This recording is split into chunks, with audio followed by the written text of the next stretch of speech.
Well, moving on to that Indiana game, you want to preview it a little bit? I mean, there's kind of an added element here with the fact that Halliburton and Heald will be making their return to Sacramento, and when these teams played in March, Sabonis could not play. He had just hurt his knee in Phoenix and did not travel with the team to Indiana in March. So this is the first homecoming between any of these players or for any of these players. And so this is going to be huge. Uh, do you expect Indiana, I mean, not Indiana, to the Sacramento fans to root for Halliburton? I mean, before you answer, I'll throw out there that they were asking Barnes about it after practice on Tuesday. And he was like, he he would have he said something along the lines of like he would have expected them to cheer no problem, but I think he said in light of recent events, maybe, I don't know. And then I think Sean Cunningham brought up a little later, he's like, maybe are you thinking of the Marvin Bagley situation of him getting booed a lot? And not really that, because that's a whole different thing. But he didn't expect Bagley to get booed every time he touched the ball. So he doesn't know what to expect. What do you expect when Halliburton gets called?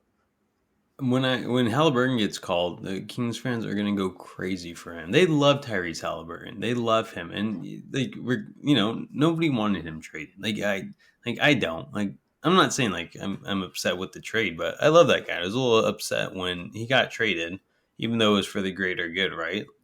But he's a great young ball player. He has love for the city. Like, yeah, he's being a little dramatic as of late with the trade and everything, but like whatever. Just it kind of just shows that he really wanted to be here.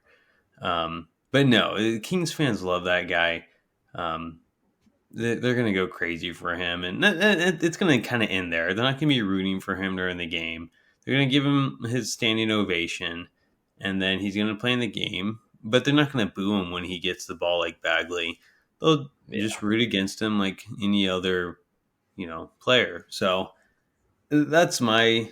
I'm pretty certain with that. I don't see why you boo Halliburton. It's like he has never said anything bad about Sack, really. Just the organization for trading him. So Yeah. Halliburton was a fan favorite here.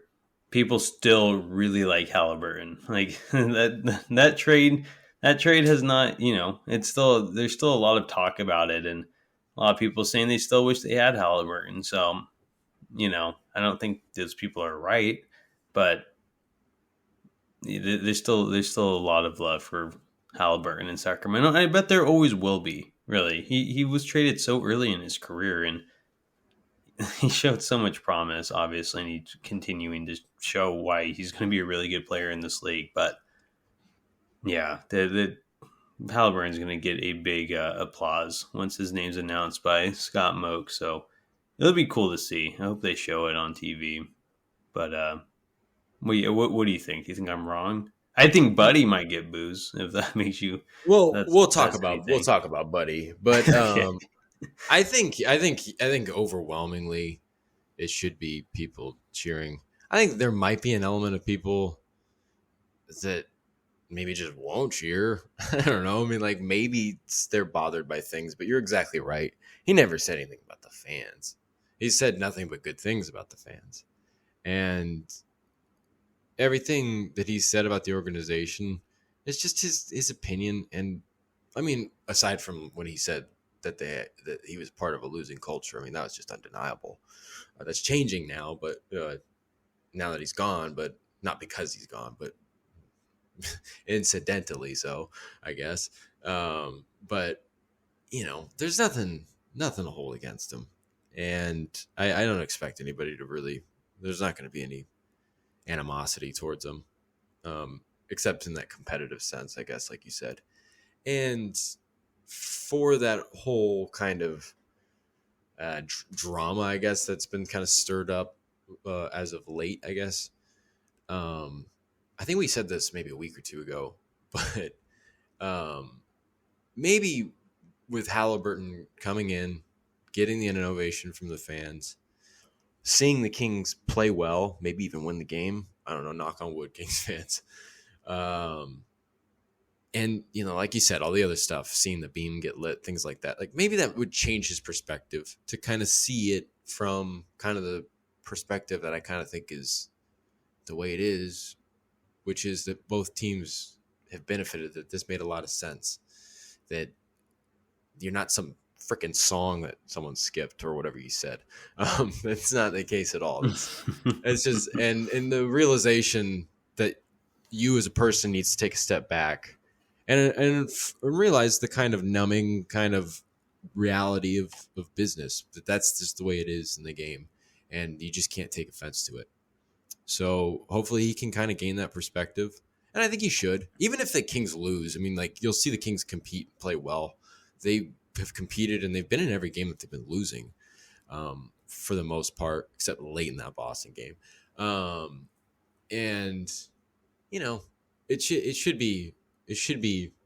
should work itself out. And I think that the people that maybe in the national media that want to stir up the whole Haliburton Kings thing, I feel like they won't be given much ammunition from this one.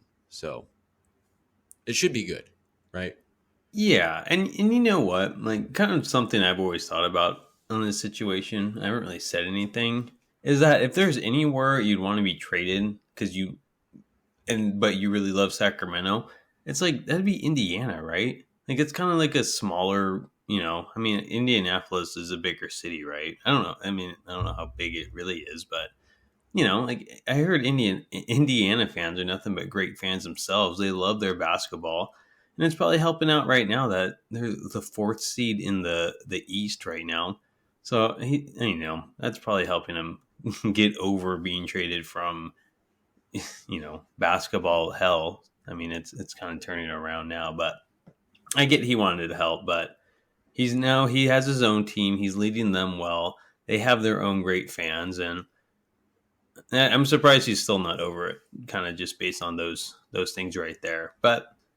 Maybe he just feels hurt. He feels betrayed, I guess. But yeah, like you were saying too, like just the city. If he really loves the city this much and the fans, and he's seeing them happy, I guess, with the product without him, and hopefully he doesn't take it personally. But yeah, it will help him move on. He's like, oh, okay, like this was good for the both of us, right? So I hope so. But I can't imagine this being an issue. Or not even an issue, but like a storyline much longer. It's already played out as it is.